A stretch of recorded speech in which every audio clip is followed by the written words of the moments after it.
개혁성락교의 시시콜콜한 이야기를 나누는 라디오 별하늘의 시시콜콜. 안녕하세요, 블로거 별하늘입니다. 이 라디오는 현재 우리 교회에서 이루어지고 있는 개혁과 관련한 그리고 크고 작은 다양한 이야기들을 나누며 성도분들과 소통하는 라디오입니다. 그리고 저는 진행의 블로거 별하늘입니다. 드디어 첫 정규 방송을 하게 됐는데, 원래 사실은 제가 계획했던 게 첫 번째 편은 아무래도 첫 번째 편이니까 좀 소소하고 소박하게 시작하자, 그렇게 계획을 했어요. 근데 이거 참 시기가 시기인지라 초장부터 큰 건을 다루게 됐는데요. 제가 준비하고 있는 여러 가지 소소한 이야기들이 있는데 아무래도 그건 좀 다음 기회로 미뤄야 할 것 같습니다. 그래도 말은 이렇게 하지만 실은 되게 즐겁습니다. 이게 지금 목소리밖에 안 나와서 저의 이 높은 텐션이 얼마나 들어갈지는 모르겠지만 저는 지금 매우 무지 신나 있어요. 그 이유는 아마 다들 아실 것 같은데요. 오늘 첫 시간에는 바로 그 이유, 저를 웃게 한 그 이유, 초장부터 등장한 큰 건, 바로 감독 지위 부존재 확인 소송에 대한 이야기를 해보려고 합니다. 11월 15일, 그러니까 우리 고3 친구들이 막 이제 시간상으로는 영어 시험을 막 끝내가고 있을 무렵에 서울 남부지방법원에서는 우리 교회에 대표자가 없다는 취지의 감독 지위 부존재 확인 소송에 선고가 내려졌습니다. 결과는 원고, 즉 우리 개혁교회 측의 주장을 전부 인용해서 승소로 마무리됐죠.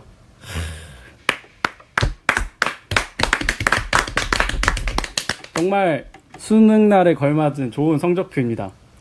그래도 우리 고3 친구들 말하는 김에 수능 보느라 정말 수고했고요. 원하는 결과 얻었길 바랍니다. 네, 저는 오늘 낮에 이제 판결문을 받아왔었는데요. 사실 이번 판결문을 받아보기 전에 조금 걱정을 했던 게 판결문이 되게 길지 않을까. 왜냐면은 이제 여러 가지 다른 가처분 결정문을 제가 읽어봤을 때는 한 기본 11장 이상은 됐고요. 또 저번에 승소했던 본안 소송인 그 파면 무효 확인 소송은 판결문이 22장이나 됐잖아요. 그래가지고 이것도 한 최소 10몇 장 나오지 않을까? 그런 생각을 했는데 제 예상과 달리 매우 짧고 간결하게 딱 9장만 나와 있더라고요. 게다가 제가 읽어보니까 앞에 인적사항, 결론, 기초사실 이런 그렇게 안 중요한 거를 빼고 나면 읽을 내용도 한 딱 반으로 줄더라고요. 제 생각에는 아무래도 그만큼 사건에 대해서 명확하고 확실하게 판결을 해서 그런 게 아닌가 생각을 합니다. 일단 판결문을 직접 읽으신 분들도 계실 거고, 아니면 이제 요약 정리된 것만 이제 보신 분들도 계실 텐데요. 일단 판결문을 제대로 아직 접해보지 못하신 분들을 기준으로 좀 제가 설명을 해드리려고 합니다. 또 보니까 그 교계원 블로그에도 판결문 전문이 올라와 있는데요. 궁금하신 분들은 아마 나중에 거기 들어가셔서 직접 읽어보셔도 좋을 것 같습니다. 그럼 일단 먼저 다른 건 다 필요 없고 그래서 결론이 뭔데 하시는 분들을 위해서 먼저 이 판결문의 주문을 좀 읽어드리도록 하겠습니다. 주문 1번, 김기동은 피고의 감독, 담임자 및 대표자 지위에, 김경배는 피고의 수석 총무 목사 지위에, 박근수는 피고의 사무처장 지위에 각 있지 아니함을 확인한다. 2번, 소송 비용은 피고가 부담한다. 딱 이게 끝입니다. 여기서 이제 피고가 뭐지? 아까 그 사람들이 피고 아닌가? 이렇게 생각하실 수 있는데요. 여기서 피고는 이제 교회를 말합니다. 그러니까 이 재판 형식이 무슨 의미냐면요. 이제 우리 개혁 측에서 교회를 상대로 이제 교회라는 이제 비법인 사단을 상대로 저 사람들은 부적법하다라고 이제 물어보는 그런 형식이거든요. 그래서 피고는 교회구나 생각을 하시면 되겠습니다. 네, 그 이유가 이제 여러 가지가 나와 있기는 한데 사실 한 4쪽 반에 걸쳐서 사실 짧고 명료하게 나와 있는 부분이라 사실 직접 읽어보셔도 되기는 하지만 그래도 아까 이제 말씀드렸듯이 제가 어느 정도 정리를 해드리려고 하기 때문에 어떤 내용들이 나왔나를 조금 제가 갈무리해서 설명을 좀 드리려고 합니다. 먼저 이 판결문에서 보면은 2번에 본안 전 항변에 관한 판단이라고 나와 있습니다. 사실 이제 판결문이나 결정문을 읽으시는 분들이 본안 전 항변은 대체 뭐지라고 하시는 분들도 꽤 많이 계세요. 이건 쉽게 말해서 이 재판을 할 이유가 있나? 딱 그 얘기를 하는 겁니다. 그러니까 재판이 그냥 건다고 해서 다 되는 게 아니고요. 이거를 이 사람들이 재판을 걸어도 되나? 걸 자격이 있나? 그런 것들을 먼저 보게 됩니다. 그것을 조금 어려운 말로 이제 소송 요건이라고 하는데요. 이게 조건이 만족이 안 되면 아예 재판을 안 열고 각하를 시켜버립니다.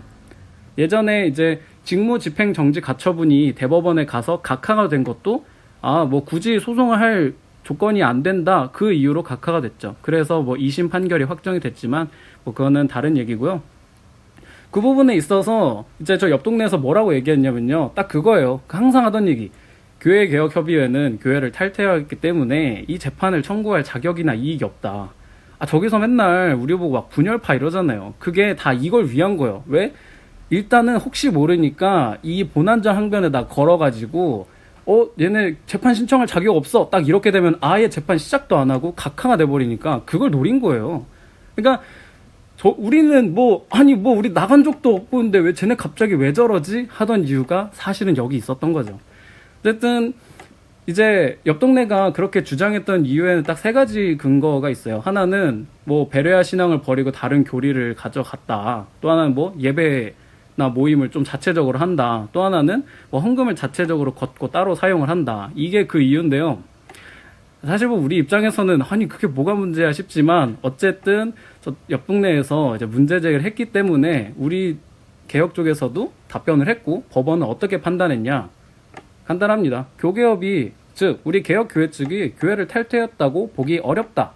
즉 이 재판을 청구할 자격도 있고 청구할 이익도 있다라고 봤습니다. 그에 대해서 이제 법원이 판단한 여러 가지가 있는데요. 크게 이제 상황에 대한 증거가 있고요. 또 하나는 이제 옆 동네 논리를 직접 비판한 부분이 있습니다. 먼저 그러니까 상황은 어떻게 보면 되면요.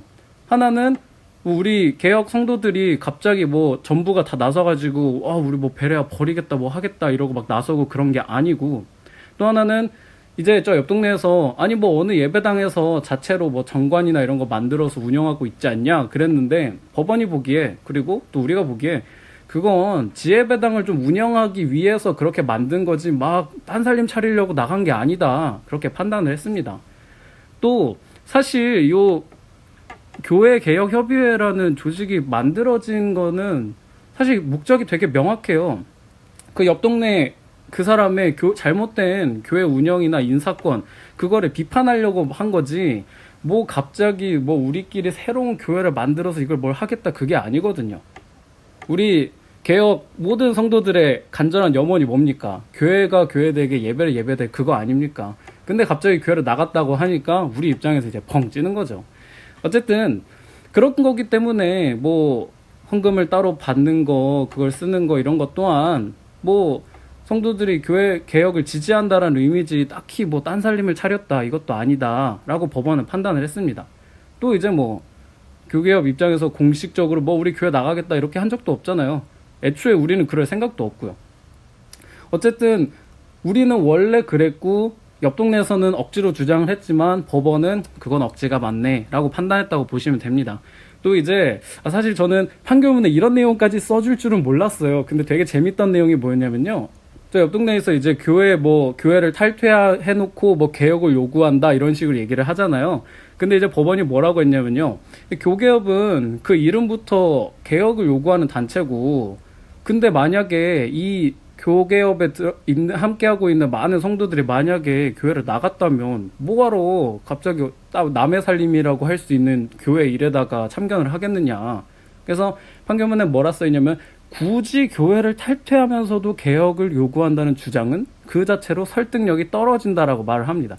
그니까 제3자가 보기에도 상식적으로 말이 안 되는 거예요. 아니 만약에 우리가 딴살림 차고 나갔으면 그냥 신경 끄고 알아서 살았지. 뭐 굳이 뭐 개혁 어쩌고 하겠어요. 그 피 터지는 일을 하면서요. 참 법원도 이렇게 굳이라는 단어를 쓰고 뭐 그 자체로 설득력이 떨어진다 이런 말을 쓰는 걸 보면서 약간 판사들도 판결문 쓰면서 한숨 쉬지 않았을까 조심히 예측을 해봅니다. 어쨌든 이렇게 상황을 보더라도 옆 동네 이제 논리를 보더라도 그 주장이 말이 안 된다. 이것이 본안전 항변의 결론이고요.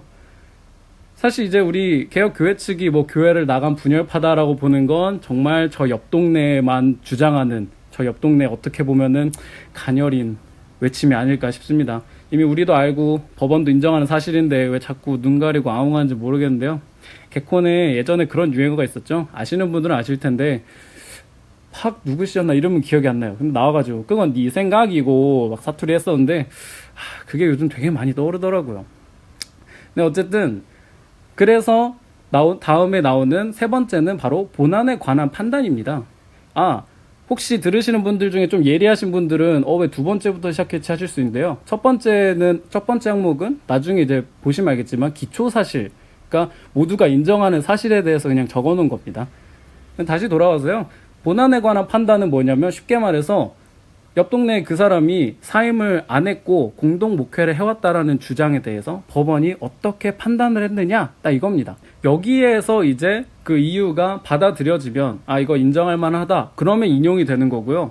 근데 이유가 별로 인정할 만하지 않다, 그러면 기각이 되는 겁니다.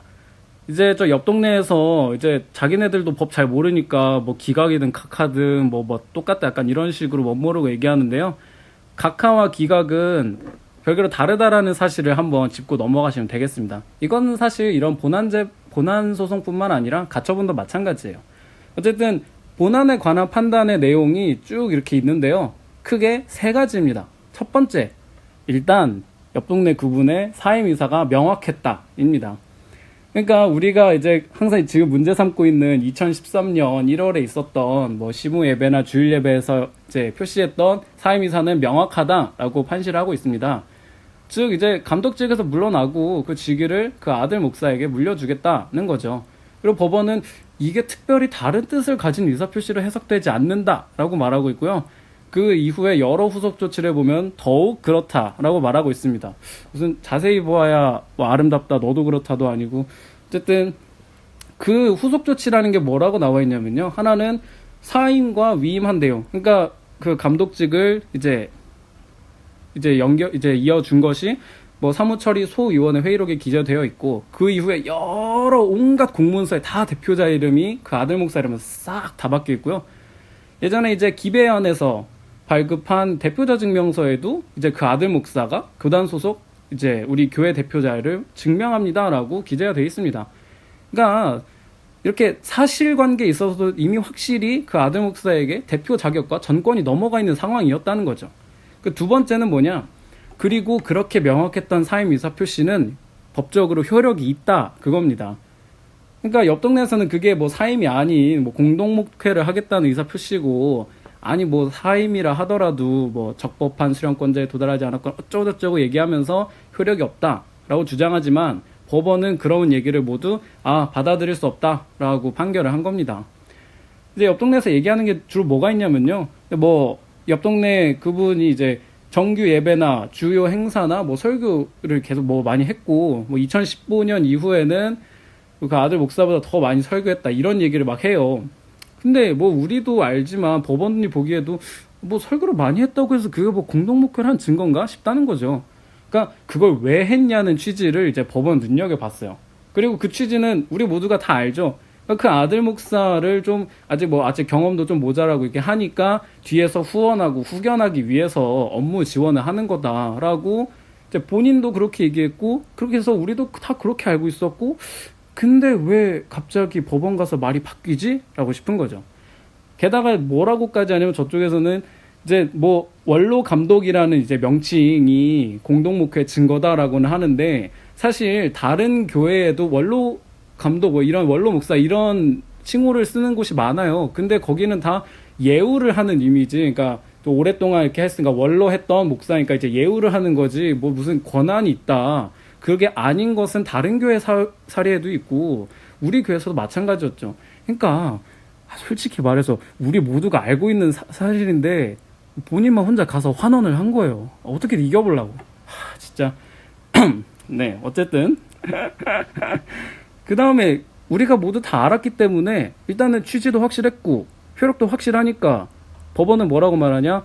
이렇게 확실하게 사임의 의사표시 효력이 발생한 후에는 이를 철회할 수 없다. 요즘 애들 말로 이걸 빼박캔트라고 하는데요. 빼도 막도 못한다는 뜻입니다. 그러니까 이렇게 공동 목회 성격이 아까처럼 이제 후원하는 거니까 당연히 설교를 많이 했다고 그게 뭐 교인들이 사실은 인정해 준 거야, 이렇게 말할 수도 없는 거죠. 근데 이제 좀 생각을 많이 해보셨던 분들은 왜 갑자기 설교를 많이 한 거랑 교인들 추인 얘기가 왜 나왔지? 싶으신 분들도 계실 거예요. 이게 아마 제 기억에 옆 동네 블로거들이 개혁 초기에, 그러니까 한 2017년 초기에 이게 좀 열심히 설파하고 다니던 논리였어요. 그러니까 감독급으로 설교 많이 했으니 감독이나 마찬가지 아니냐, 그렇게 너네도 인정한 거 아니냐, 이런 거거든요. 근데 우리나 법원이나 뭐든 아니야 한 거죠. 어쨌든 첫 번째가 사임 의사표시가 명확했다, 두 번째가 그게 효력이 있었다, 그러니까 확실히 내려간 거 맞다 라면, 마지막 세 번째는 확실히 내려간 것도 맞는데 다시 올라오는 과정 자체도 불법이었다라고 못을 박아놓은 겁니다.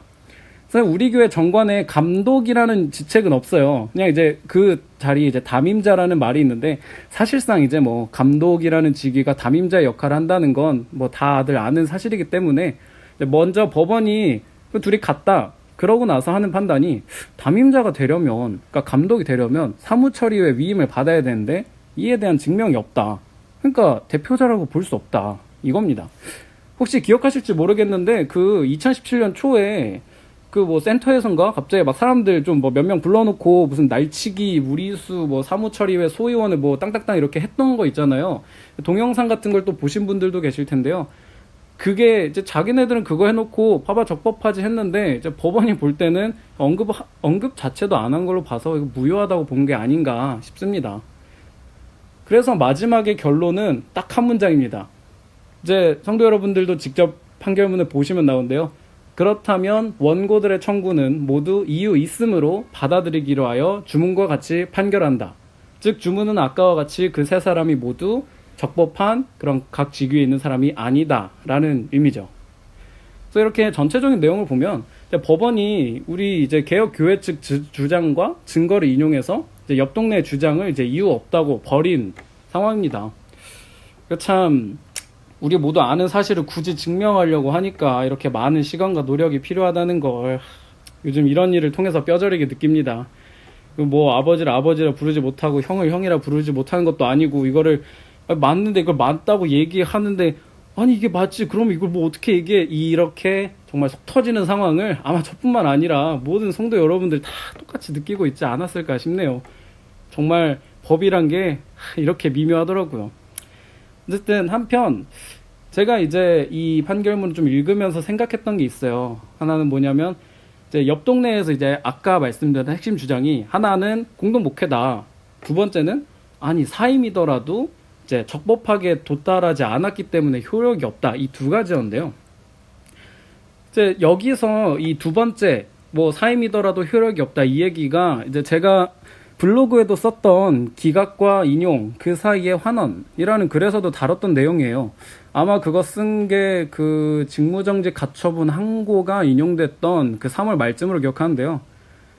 이제 판결문에서는 뭐 사임이 확실하게 효력이 있으니까 이제 그 얘기만 하고 바로 넘어가는데, 사실 여기에는 옆 동네 사람들이 모르는 내용도 있어요. 아마 알면 안 되는 내용일 테니까 얘기를 안 했을 것 같은데요. 그게 뭐냐면요, 아까 그랬잖아요, 사임의 효력이라고. 그게 무슨 얘기냐면요, 이제 그 직무정지 가처분 1심, 그러니까 처음에 기각됐던 그 결정문에서 옆 동네 주장 파트를 보면은 뭐라고 나와 있냐면요, 그 옆 동네 그 사람의 사임이 조건부, 그러니까 조건이 있는 사임이기 때문에 그게 만족이 안 돼서 효력이 없다는 건데, 그 조건이란 게 뭐냐면요, 그 아들이 적법하게 이제 감독이 돼야 그 옆 동네 그 사람이 사임한 거고, 그게 아니면 사임도 안 한 거다라는 겁니다. 웃긴 얘기예요, 이게. 이 논리대로라면 공동목회라는 말 자체가 성립이 안 돼요. 그러니까 아들이 취임을 해서 비로소 사임을 했든, 아니면 그 취임 자체가 부적법해서 아직 사임을 안 했든, 그러니까 어쨌거나 기본적으로 둘 중 하나만 감독을 한다는 거잖아요.